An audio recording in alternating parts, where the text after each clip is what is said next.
Good afternoon, everybody. Welcome to the White House. I am pleased that all of you could be here today as we celebrate the next member of our nation's highest court. And while she may be feeling a twinge of sadness about giving up the title of general, a cool title, I think we can all agree that Justice Elena Kagan has a pretty nice ring to it.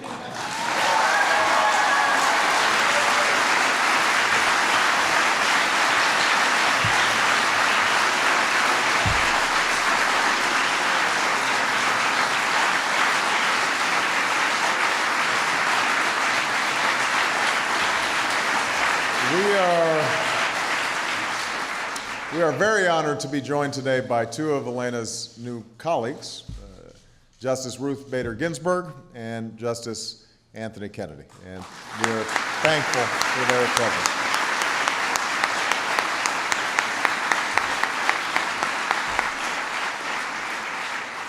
Justice Kennedy assured me that he would keep Justice Kagan out of trouble, and Justice Ginsburg assured me that she would get Justice Kagan into trouble.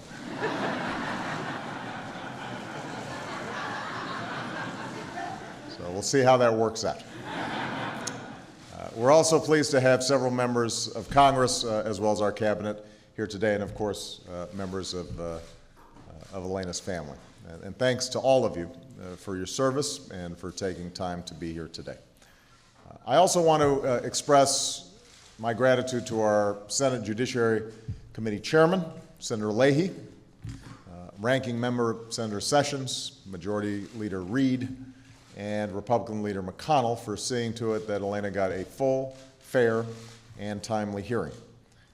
After more than 80 one-on-one meetings and 17 hours of testimony, I'd say that the Senate got a pretty good look at Elena Kagan. They got a good sense of her judicial philosophy, her commitment to the rule of law, her rich understanding of our Constitution, and, of course, where she can be found on Christmas Day. And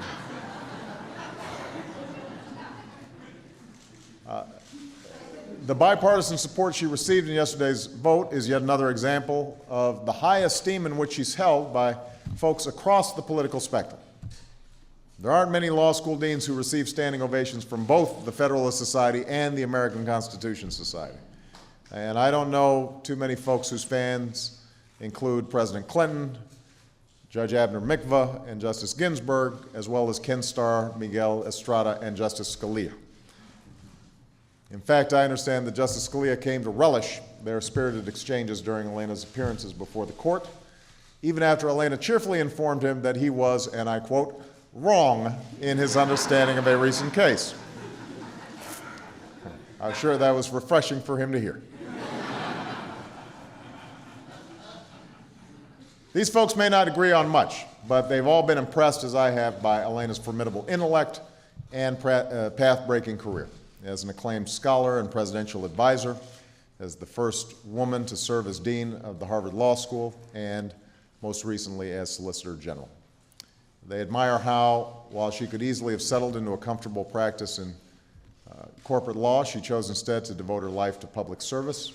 They appreciate her even-handedness and open-mindedness and her excellent and often irreverent sense of humor. These are traits that she happens to share with the last Solicitor General who went on to become a Supreme Court Justice, one for whom Elena clerked and whom she considers one of her heroes, Justice Thurgood Marshall. And we are very proud to have Justice Marshall's widow here today joining us.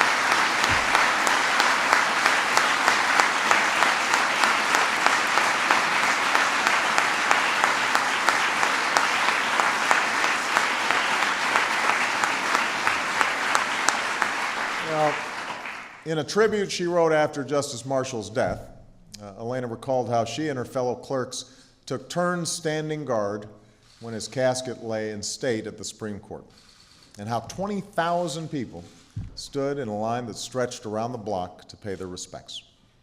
They were people from every background and every walk of life, black, white, rich and poor, young and old. Many brought their children, hoping to impress upon them the lessons of Justice Marshall's extraordinary life. Some left notes, some left flowers. One mourner left a worn slip opinion of Brown versus Board of Education.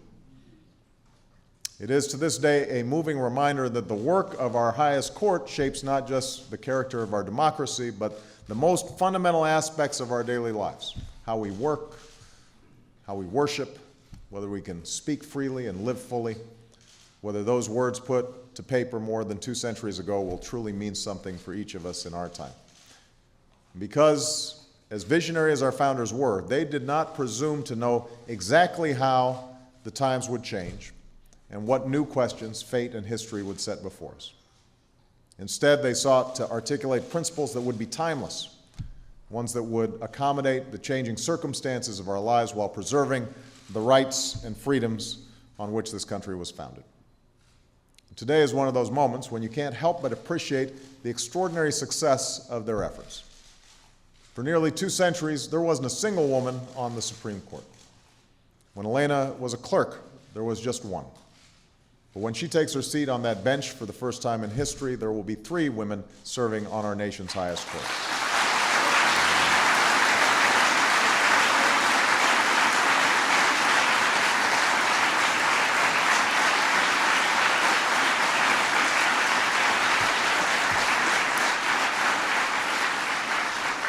It is, as Justice Ginsburg recently put it, one of the most exhilarating developments, a sign of progress that I relish, not just as a father who wants limitless possibilities for my daughters, but as an American proud that our Supreme Court will be a little more inclusive, a little more representative, more reflective of us as a people than ever before.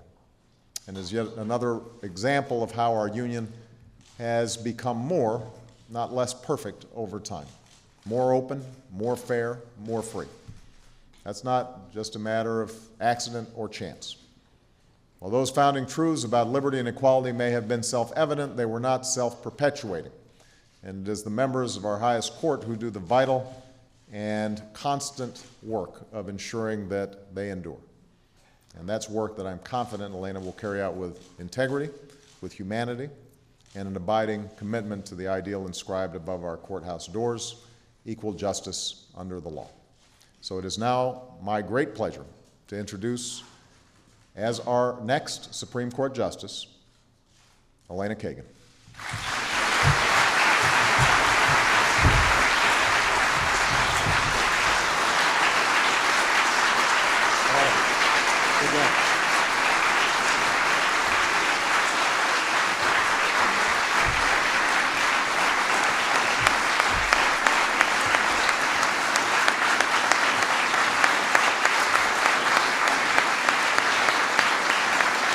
Thank you. Thank you. Thank you.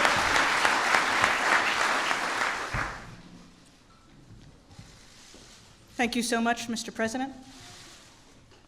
Thank you for the honor you've given me and the trust you've placed in me by nominating me to the Supreme Court. I am deeply grateful. Thank you also for lending me some of your marvelous staff since my nomination. There's a lot of work and preparation that goes into the confirmation process, and I very much appreciate their tireless efforts. And one person deserves a special shout out for her incomparable energy, expertise, and wisdom, and that's the head of your judicial nominations team, Susan Davies.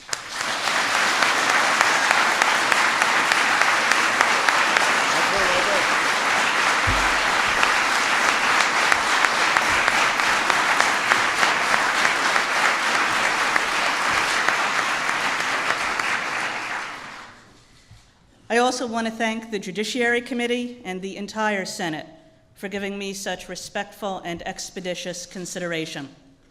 Chairman Leahy gave me wonderful advice throughout this process, and both he and Senator Sessions ensured that my hearing was serious and courteous. I also very much enjoyed meeting with 83 senators. But really, who's counting?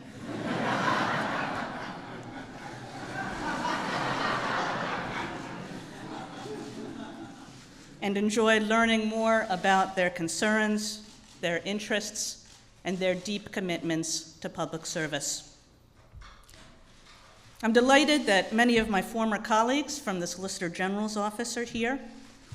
It's the best law office in the country, and I've learned every day from its members.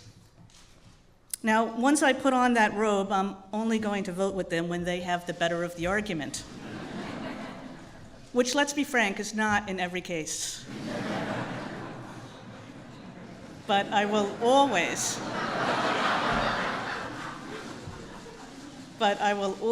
appreciate their integrity and professionalism and dedication.